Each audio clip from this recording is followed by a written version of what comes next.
Salam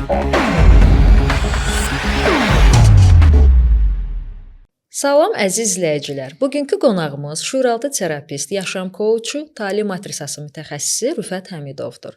Rüfət bəy, xoş gəlmisiniz. Xoş gördük Gülnar xanım. Hər vaxtınız xeyir olsun. Dəvətinizə görə təşəkkür edirəm. Xoş gəlmisiniz bir daha. Rüfət bəy, ilk sensasiyalı sualımızı vermək istəyirəm.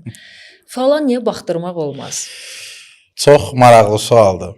Və bu gün demək olar ki, ən qlobal problemli bir sualdır ki, falan niyə baxdırmaq olmaz?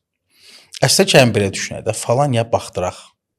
Əgər bu gün bir insan fala baxdırırsa, bu insanın açıq-aşkar keçmiş qorxuları var və gələcək qayğısı var. Yəni bir insan keçmişindən qorxur. Bəli. Və gələcəklə bağlı qayğısı var. Bu maddi qayğı ola bilər.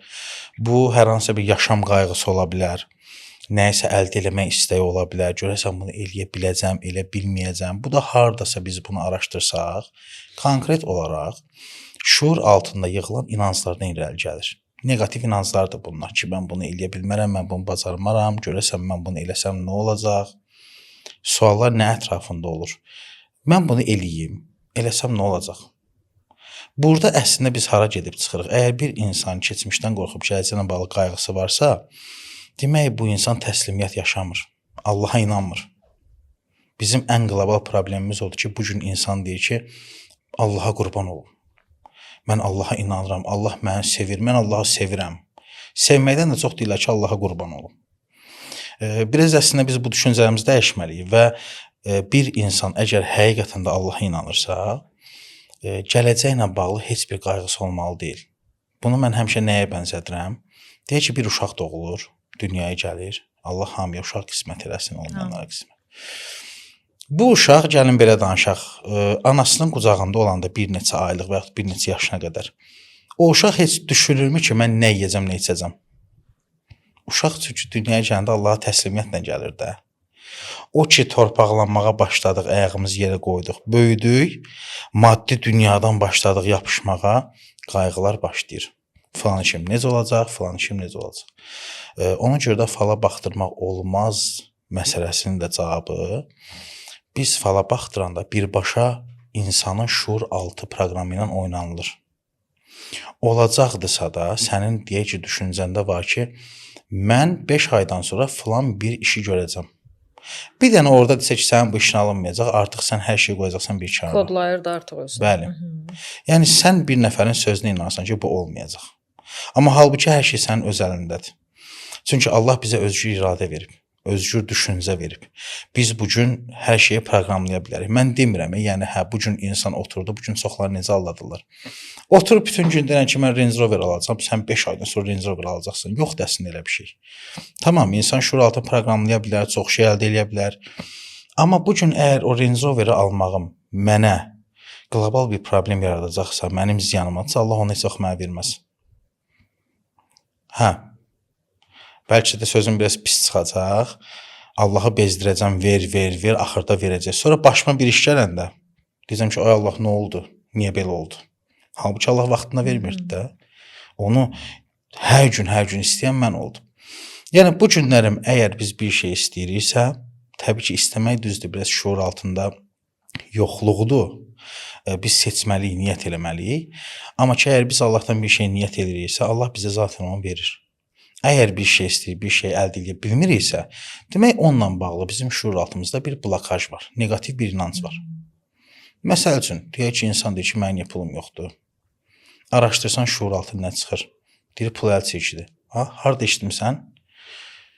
Araşdırırsan, heç nə uşaq olub, məsəl üçün 4 yaşı evdə bir qonaqlıq, ata oturub kişilərlə stolda. Sən nə danışırsın, pul nə deyir, pul əl çəkidir. Hətta elə vaxt ola bilər ki, həmin o söz 20 ildən sonra o şuur altında üzə çıxa bilər. Adamın şuur altı pula əl çəki kimi baxır. Yəni bir çox, siz uşaqlıqdan zaten o eşitdiyimiz sözlərlə, o kodlarla böyüyürük bir çox insan kimi. Bəli. Amma dəyişmək də əlimizdədir, çünki seçim var. Düz deyil, travmasız böyümək mümkün deyil. Yəni qeyri-mümkündür, bəli. Amma şuur altına yığılan inanclarımız var da. Belə deyim də, bu günlərim mən buradayım. Siz mən bura gəlməyimi istəməsəz, mən təbii ki, bura gəlmərəm. Və yaxud da ki, siz və yaxud da bir başqası. Pul da görür ki, sana əl çəki kimi baxsan, gələr. Pul əslində nədir ki, pul bir enerjidir. Bəli. Biz ona kağız kimi baxmalı deyilik. İnsanın enerjisidir. Yəni bir növ bəzən bəlkə kimsə bunu anlaya bilməz. Deyək ki, bir usta işləyir, çalışır, enerji sərf edir və enerjisinin qarşılığını alır. Nə qədər enerji verəcəksənsə, o qədərini də alacaqsan. Və balans həmişə də qorunmalıdır. Yəni pula biz əlçək kimi baxmalı deyilik. Bu tək pul mövzusu deyil. Çünki mən necə pul mövzusunu dedim? Bu gün %90% insan sualı odur. Mənim pulum olacaqmı? Filan qədər pul əldə edəcəmmi? Ona görə pul mövzusuna toxundum. Əslində gözləntidə olmaq yaxşı deyil də yəni. Ən gözəli nədir? İnsan bir şeyi istəyəndən sonra onu buraxmalıdır. Bəli. Buraxmağı bacarmalıdır. Buraxmırıqsa əldə edə bilmərik. Enerji vampirizmi nədir və ondan qorumaq mümkündürmü? Enerji vampirizmi əslində biz buna biraz energovampirlər də deyilir. Energoparazitlər də deyilir. Hər yerdə var. Hər yerdə. Məsəl üçün gedirsən bir toplumun içərisinə daxil olursan, çox insanda olur. Deyirlər ki, daxil olurum toplumun içərisinə, mənim halım dəyişir. Və yaxud da bir insanla söhbət edirəm, mənim halım dəyişir. Bunu biz götürürsək, hər bir insan bilirik ki, 7 qat aura bədəni var. Bu 7 qat aura bədəndə hər hansısa bir yırtıqlar olanda, həmin o qarşı tərəf səndə o enerjini çəkə bilir. Amma bu hamıya aid deyil. Yəni deyək ki, mən energovampir deyiləm. Heç kimin enerjisinə ehtiyacım yoxdur. Mənə enerjini Allah verir və bu enerji hamıda da var. Energovampirlər bilərəkdən eləyənlər var. Bilməyərəkdən də eləyənlər var. Bəzən görürsünüz insanlar var, gəlirlər, otururlar, ancaq dərdlərini danışırlar. Oturmursan hardasa bir su içirsən, çay içirsən, məsəl üçün bir parkda. Biri gəlir içməni tanımır. Oturub başlayır danışmağa. Filan işin belə oldu, filan kəs mənə belə dedi, bu belə oldu. Ancaq narazıçılıqlar danışır. Sən onu oturub qulaq asırsan. Birincisi onun artıq emosiyalarını başlayırsan yaşamağa. Və o adam əslində bilməyərəkdən sənin enerjini çəkir. Qidalanır. Əsasən bu gün ən belə qlobal mövzu nədir? İnsanlarsa narsistlər. Adi yəni götürən narsist neyini ki, narsist enerji çəkir də. Qidalanır. Və bu gün ətrafda çoxdur bu. Qorunmağın da yolu nədir əslində? Biz aura bədənimizi təmiz saxlamalıyıq. Həmin o aura bədəndə yaranan yırtıqlar ki var, onlara imkan verməli deyilik. Yırtıqlar deyə bilərsən nədən yarana bilər? Adi məsəl üçün gəlin götür İslam dinini. İslam dini deyir ki, qeybət olmaz. Hamı düşünür ki, qeybət günahdır, qeybət günahdır. Günah anlayışından çıxmaq lazımdır. Enerji cəhətdən baxsaq, qeybət niyə olmaz? Çünki biz əgər bir insan haqqında danışırıqsa, avtomatik olaraq öz enerjimizi, pozitivi ötürürük ona, onun bütün negativini çəkirik. Qeybət əslində buna görə olmaz. Allah ona görə buyurub ki, bu günahdır anlayışı yaranıbdır insanların arasında. Və qeybətin özü aura bədəndə yırtıq yaradır. Təhqir ifadələri, əsəbləşmək, məsələn, insan əsəbləşəndə bütün aura bədəni yığılır. Və ətrafda o negativ enerji zərrələri ki var, birbaşa insana başlayır təmas göstərməyə. Və onun üçün də halsızlıq yaranır. Müəyyən alkoqollu içki olsun, spirtli içkilər, siqaret olsun, tütün vasitələri, bunların hamısı aura bədənində başlayır yırtıqlar yaratmağa. Adicə, məsəl üçün, biz nə danışdıq? Fal niyə olmaz? Falın özü belə insan bədənində bir yırtıq yaradır. Ona görə də bacardığımız qədər öz aura bədənimizə fikir verməliyik, önəm verməliyik ki, balanslı saxlayaq. Buna çakralar da aiddir. Yəni, hər hansısa bir çakranın balansdan çıxması digərlərinə də yansıyacaq. Təsir edir, bəli. Yəni, məsəl üçün, deyək ki, qəlb çakrasında bir problem varsa, araşdırsan, məsəl üçün, köy çakradan da bir şey çıxar. Ona görə biz ciddi yanaşmalıyıq. Bütün çakralara diqqətlə baxmalıyıq, balanslı olmalıdır və aura bədəni yırtıqsız vəziyyətdə olmalıdır ki, bəli, bizə hər hansısa bir energovampir bizim enerjimizi çəkə bilməsin. Amma yox, yanaşmasaq, gələndə, gedəndə, söhbət edəndə hamı bizim enerjimizi çəkməyə başlayacaq. Enerji blokajları hansı xəstəliklərə səbəb ola bilər? Tamam. Məsələn, bu gün insanların çoxu nə deyir? Deyirlər ki, xəstəliyim var. Mən həmişə, məndən bütün ətrafım, dost tanış, kimlər olsa deyəndə ki, mən xəstəliyim, Mən ilk növbədə deyirəm ki, ona, bu mənim öz fikrimdir. Bəlkə kimsə məndən razılaşmaya bilər. Deyirəm ki, get həkimə. Yəni həkimi sən bir kənara ata bilmərsən. İllərlə oxuyub. Biz ruhsal olaraq, ruhumuz olsa da, bizim fiziki bədənimiz də var. Tamam, deyək ki, bu gün mənim başım ağrıyır. Mənim başım ağrıyırsa, ruhsal cəhətdən bu mənə bir şey bildirir. Amma fiziksel olaraq da demək mənim başımda, bədənimdə bir problem var. Olar ki, bəlkə böyrəkdə bir problem var, başa vurur ağrısı. Get həkimə. Əgər bir insan həkimə gedir, müalicə alır və onun səbəbi üzə çıxmır və yaxud da müalicə bir faydası olmur, yenə də xəstəlik yerindədirsə, mən deyirəm ki, artıq bu fiziki səviyyədə deyil, bu ruhsal səviyyədədir. Yəni enerji cəhətdəndir. Xəstəlik də niyə yaranır? Bizim bildiyimiz kimi hamının dilində olan 7 əsas çakra var. Köy çakradır, sakral, solar plexus, qəlb çakrası. Solar plexus nə deyirəm sizin mədə çakrası da deyilən olur. Boğaz çakrası olsun, üçüncü və tat çakrası.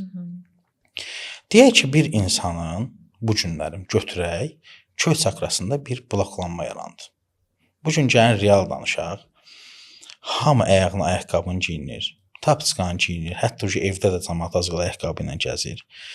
Axırıncı səbəb birini tutub soruşsaq ki, sən nə vaxt torpağın üstündə ayaq yalan gəzmirsən? Heç yadına düşməz. Məsələn, bir deyim var, deyirlər, kənd uşaqları bərk olur. Niyə bərk olur? Mən şəhərdə böyümüşəm, ayağımda tapçıqa olub, krasovka olub gəzmişəm, amma o kənd uşağı olub, canı bərk olub. Niyə? Ömür boyu ayaq yalan torpağın üstündə, torpaqlanma olub. Köy çakrada blokaj yarananda, deyək ki, nədən yarana bilər? Ən başlıcası qorxu. Bir insan bir dənə qorxu yaşasın, köy çakrada olsa blokaj yaranacaq. Köy çakrada blokaj yarananda nə olacaq? Birbaşa pula da təsir göstərir. Xəstəlik məsələsini danışıraq. Tamam. Cinsi orqanlarda problem yarana bilər. Dizdir, ayaqdır, bu hissələrdə bütün hamısında problem, xəstəliklər yarana bilər. Bu adam nə etməlidir? Köy çakrasına baxmalıdır. Deyək ki, qəlb çakrası. Və yaxud da ki, ən qlobal bu günlərdə hamıda zob var. Boğazında düyümlü zob və s. və ilaxır. O insanları araşdırsan, görürsən ki, bu adamın zobu var. Boğaz çakrasında blokaj var. İndi boğaz çakrasında blokaj niyə yaranıb adama deyərlər? Özünü ifadə edə bilməmək, bəli, demək istədiyi yerdə deyə bilməmək. Çox vaxtda bu kimlərdə yaranır? Yaşlı nəsil. Necə yaşlı nəsil? Bu gün bizim analarımız, belə deyək. Biraz əvvəllər o gəlin qaynana söhbətləri çox olub axı. Mən biraz bunu özüm araşdırmışam. Susturulublar, sözünü deyə bilməyib. Boğaz çakrası bloklanıb və bu gün boğazında bir zob yaranıb. Tamam, dərman içmək lazımdırmı? Lazımdır. Amma boğaz çakrası mütləq şəkildə baxılmalıdır. İnsan harda fikirlərini ifadə edə bilməyib. O vaxtdan o bloklanma başlayıb. Ən çox məsəl üçün götürülür, deyək ki, qəlb çakrası. Bir adamın qəlb çakrası blokajlıdırsa, o adam heç vaxt sevə bilməz. Sevgi yaşamayacaq və ürəkdir, məsəl üçün, ürək xəstəliyi yaranacaq. Hər bir ümumiyyətlə çakranın qoruduğu orqanlar var. Ayrı-ayrı. Bunu indi biz burada danışsaq çox vaxtımız gedəcək. Təbii ki, geniş mövzudur. Bəli, çox geniş mövzudur. Çünki bu gün elə bir dövrdür ki, hamı sualını yazıb internetdən ala bilir cavabını. Deyək ki, məsələn, mədə çakrası. Mədə çakrada blokaj var, insan mədəsində problem yaranır. Adı üstündə də mədə çakrası. Təbii ki, başqa orqanlar da var. Xəstəliklərin, yəni əslində yaranma səbəbi gedir hər hansısa bir, mən deyirəm ki, travmaya dayanır. Çünki bir travma keçirdirsən, bir olay yaşayırsan, çakra bloklanır. Ondan sonra da çakranın qoruduğu orqanlar ki, orada başlayır problemlər yaranmağa. Əslində bu qədər sadədir. Amma fiziki də ola bilər təbii ki. Yəni sən götür, deyək ki, məsəl üçün əlvi kəs. Təbii ki, özünə bunun çakraya dəxli var. Bunun da şuur altında bir proqram var. Amma yenə də əgər biz energetik cəhətdən danışırıqsa, yaşadığımız hər hansısa bir olay, məsəl üçün deyək ki, adam 5 yaşında qorxub, qorxudan başlayıb köy çakrasında blokaj yaranmağa, indi böyüyüb gəlin 3 yaşını çatıb, ayaqlarda, dizlərdə ağrılar başlayır, pulla problem yaşayır. Bir də məsəl üçün, bax, çox vaxt insanlara baxın, ayaqlarında damar genişlənmə olur, o qaraltı damarlar məsələn, varikoz falan. Tromblar. Bəli. Getsək, bu məsələnin dərinliyinə baxsaq, köy çakranı lap bir kənara qoyuruq. Mən o insana qayıdıb tanıdıqlarıma təbii ki, məsələn deyirlər. Deyirəm ki, sən bir dənə özünə sual ver ki, sən kimlərin yükünü üstünə daşıyırsan? Deyirəm, bax gəl, bu gün sən o kapasiten nədir? Deyək ki, 100 kilo əlində yüklə gəzmək. Sən 150-200 ilə gəzsən nə olacaq? Deyir, belimdə qrija yaranır. Ayaqlarımda problem yaranar. Qaldıra bilmərəm axı. Deyirəm, sən öz yükün var.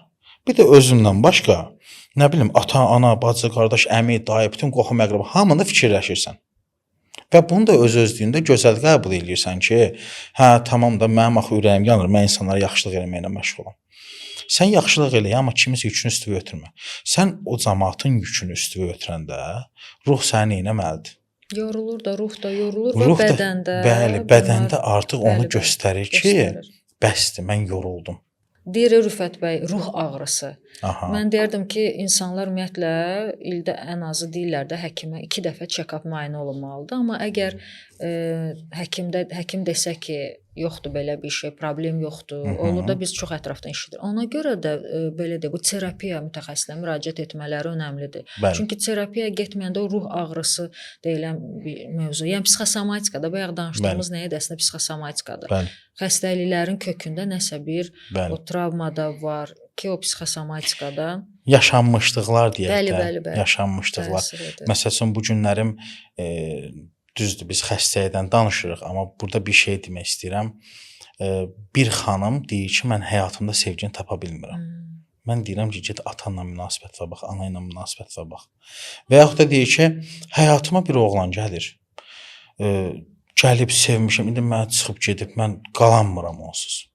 Heç bir insan, heç bir insandan qalanmıram deyə bilməz. Mümkün deyil. İnsanın ən əzizi ana, atadırsa, Allah bütün ölənə rəhmət eləsin. Ölür gedir, biz onsuz qalırıq. Ona öyrəşirik yoxluğuna. Sən bir insan yoxluğuna mı öyrəşmirsən? Bağlılıqdır da, yəni bu da pis bir şey. İndi şuur altı səni ora çəkir. Niyə məsələn deyirsən ki, mən filan qadını və ya filan kişini unuda bilmirəm? Çünki sən özün bir travması var, bir boşluğun var. Məsələn deyək ki, bir qadın atadan heç vaxt sevgi görməyib.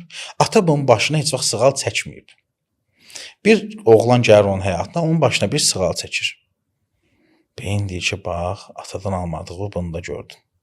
Bunu buraxma. O gedəndə artıq beyin dirənc göstərir ki, get onu tapayım, mənə sığal lazımdır. Əslində kök odur. Atanı şəfalandırsa ata ilə bağlı, o tərəfində onu rahat buraxacaq və doğru düzgün insan həyatına gələcək. Hə, deyə bilərlər insanlar ki, mənim qarşıma niyə normal insanlar gəlmir? Nəyə görə bu tipdə insan gəldi? Biz bildiyimiz kimi bizim qarşımıza çıxan insanların heç biri təsadüf deyil. Nəsə öyrətməyə gəlir. Bəli. İndi deyək ki, o oğlan o qadın həyatına niyə gəldi? Onun o travmasını həll eləməyini göstərmək üçün. Biz əslində ona təşəkkür etməliyik. Və insan fərqində olmayanda da bu döngü deyirik, təkrarlanır hadisələr. Ta ki insan fərqinə varana kimi. Ay, sabah bu döngü var ha. Çox əslində gözəl mövzudur. Çoxu bezir. Deyir ki, mən döngünün içərisindəyəm. Bezmişəm. Çünki fərqində olmurdur. Bəli. Döngü bir o məsələdir. Bir də biz tale matritsasının karmik quyruğuna baxmalıyıq. Karmik quyruq nədir? Bizim keçmiş həyatdakı yaşamımızdan özümüz gətirdiyimiz karmik bagaj. Necə maşının bagajı olur, yük qoyub gətirir. Bizim də bir bagajımız var. Karmik bagaj deyirlər. Onu qoyub gətiririk. Bu gün karmik bagajımı mən gətirmişəm.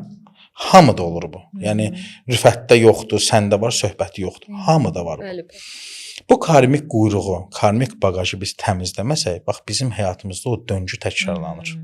Biz onu nə etməliyik? Üzə çıxarmalıyıq. Mənim bu karmam nədir?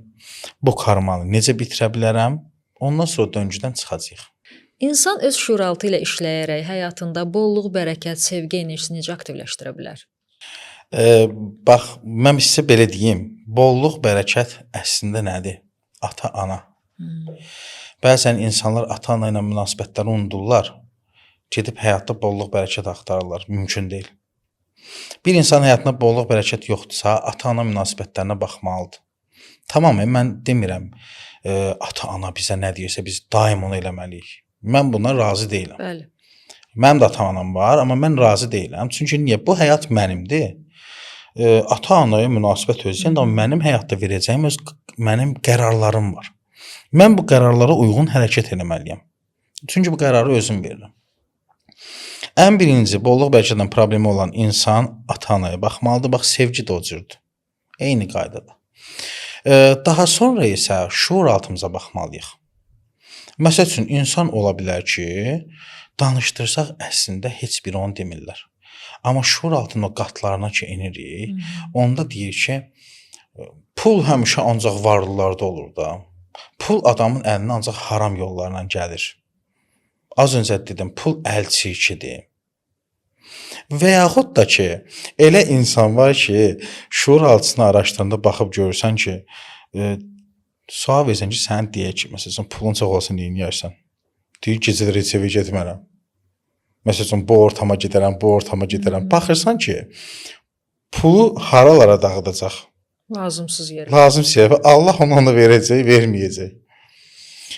Bolluq, bərəkət, ata-ana və şuur altımıza baxmalıyıq ki, mənim şuur altımda pulla bağlı hər hansı negativ bir inanc varmı? Negativ inanclarda ümumiyyətlə insanın 4 inanc səviyyəsi olur.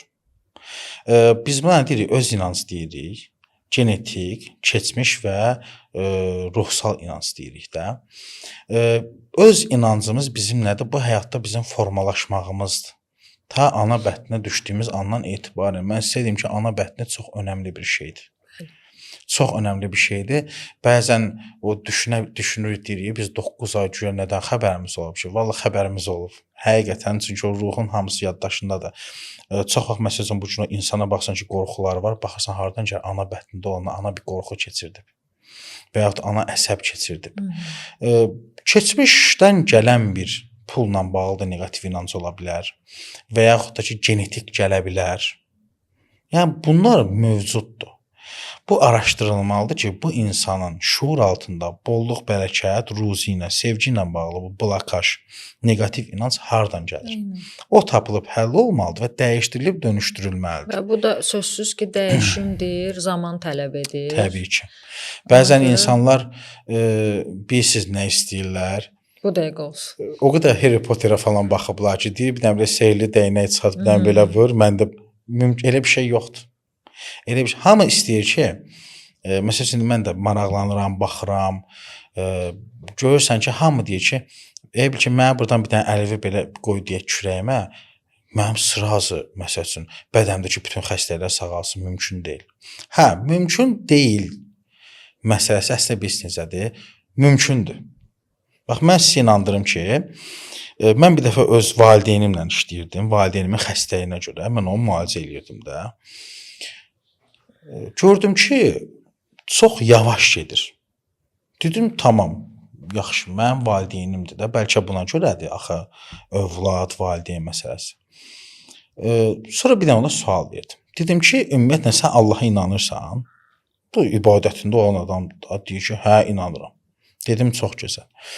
Deyirəm ki, səncə, mən sənə bir dənə əlimi çəksəm, Allahdan sənin üçün şəfa istəsəm, bir saniyə içində bütün bədənimin xəstəlikləri sağalar, dedi, yox, elə şey olar. Dedim, burada bax, indi problem Rüfət nədir? Mənim valideynimin Allaha inamsızlığı da əslində. Axı, sən Allaha inanırsansa, Allah sənə bir saniyə içində belə bütün bədənimi şəfalandıracağını bilməlisən. Demək, xəstəliyi qoy bir kənara, sən bu adamın şuuraltısı ilə işlə ki, Allaha niyə tam inanmır? Niyə tam təslimiyyətdə deyil? Bax, onu həll edib gəlməliyik xəstəliyə. Yəni, bu gün insan, belə deyim də, başı ağrıyır, dərman içir. İnandığı nədir orada? Bu dərmanı içəcəm, başının ağrısı kəsəcək. Kömək edir mi? Dərman eləyir. Mən demirəm ki, eləmir. Amma əsas orada nədir? İnancdır. İçdiyin nədir? Bu kəsəcək. O dərmana inandığın qədər Allahın, məsəl üçün, oturub deyək ki, Allahdan mənə bir şəfa enerjisi gəlir, bədənimə daxil olur, bədənimi şəfalandırır, inancını yaratsaq, biz onunla da ağrı keçir. Məndə olmur, ağrı olur. Yəni, dərman içirəm, içmirəm. Mən o versiyalardan istifadə edirəm. Allahdan istəyirəm. Ən gözəl də odur. Dərman içmək olar, demirəm. Yəni, yeni dedim, dərmandır. Amma ki, xəstəliyin kök məsələsinə qalanda oralara gedib baxmalıyıq ki, mən həqiqətən də şəfalanacağıma inanırammı? Sonra isə şuur altına baxaq ki, insan xəstəliyi özündə niyə yaradıb? Mən həmişə bir dənə sual verirəm xəstə insana, deyək ki, tanıyıram da adam, oturmuşum, söhbət edirəm, xəstəyə deyək ki, məsəl üçün var. Deyirəm ki, sən xəstəliyi özündə niyə yaratdın? Birinci qayda üçün necə yəni mən xəstəliyi yaradanam? Deyirəm ki, hə, yaratmısan da. Sən istəmisən onu. O xəstəyi sən istəmisən gəlib sənə. Araşdırıb baxırsan ki, zamanında o qədər diqqətdən kənar qalıb ki, bu gün də diqqətdən kənarda qaldığını görən kimi o xəstəliyi gətirib. Və deyək ki, məsəl üçün evdə var oğlu, qızı, həyat yoldaşı, qohum əqrəba, külfət deyək ki, məsələn yaşayırlar. Heç vaxt bu külfəti bir yerə yığa bilmir. O saat nə edir? Ürəyi tutur. Beyin əslində onu eləyir də. Yəni yalandan demir, ha ürəyim tutdu. Niyə? Bu adam nə istəyir? Qayğı, diqqət və evdə qalanların onun başına yığılmağını. Bu da evdə qalanların başına yığmağın ən gözəl metodu. Artıq beyin buna nə öyrədib?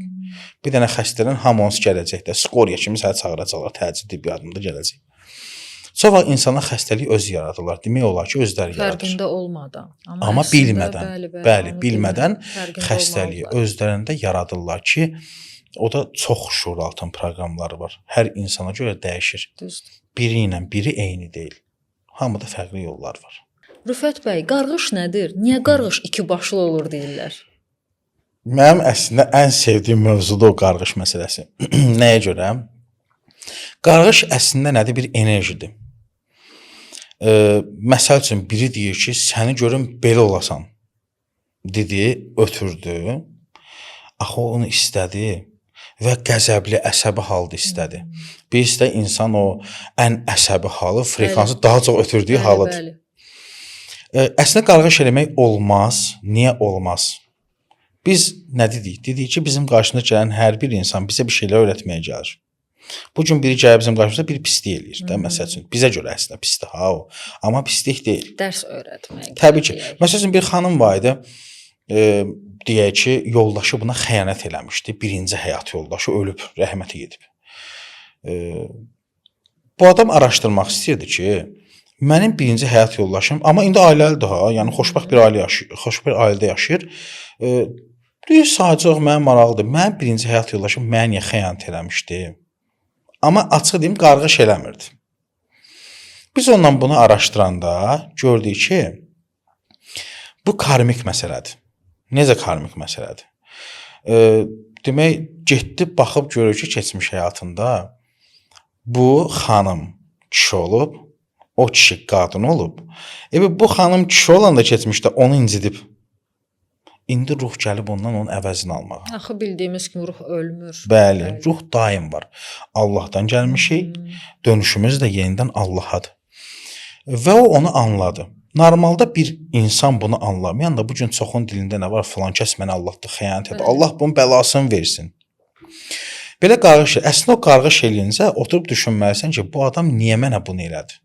Bir pul allatmaq olsun, məsəl üçün gəlib onu çobud danışmağı olsun, onu bezdirməyi olsun. Mən həmişə demişəm, biri gəlib səndən çobud danışırsa, bunun səbəbi əslində nə ola bilər? Demək, sənin daxilində də bir o çobudluq var, o sənə yansıma verir. Düzgün. Ki, səndə də belə çobudluq var. Və yaxud da ki, deyirəm, bax gör, sən nə vaxt kiməsə çobudluq eləmsən? İndi də gəliblər, sənə Allah nə göstərir? Sən zamanında Rüfət filan kəsə çobudluq elədin, gör, indi o nə hisslər yaşayıb. Niyə qarğış iki başlı olur deyirlər? Məsəl üçün, deyək ki, mən sizə bir hərəkət elədim və bu əslində doğru bir hərəkətdir, amma sizə görə yanlışdır. Siz mənə qarğış eləyirsiniz. Birinci bir qarğış, iki qarğış, bu nə qədər bu enerjini göndərəcəksən? Əvvəl-axır özünə qayıdacaq. Amma mən haqlıyamsa burada, mənə o qarğışı eləyirsə, bu enerji də ağızdan çıxır, gedir. Axı mən haqlıyam. Məni tutmur da o qarğış. Havada qalası deyil ki. Özünə qayıdır. Onun üçün də ki, iki başlıdır qarğış. Qətiyyən olmaz qarğış eləmək. Gəlin o qarğış eləyincə zamanımızı ayıraq ki, niyə bu prosesi yaşadım, o məsələni həll eləyək.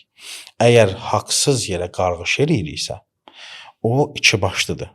Gəlib yenidən bizim özümüzün üzərinə töküləcək o qarğış. So deyəcək ki, mənim həyatım niyə belə oldu?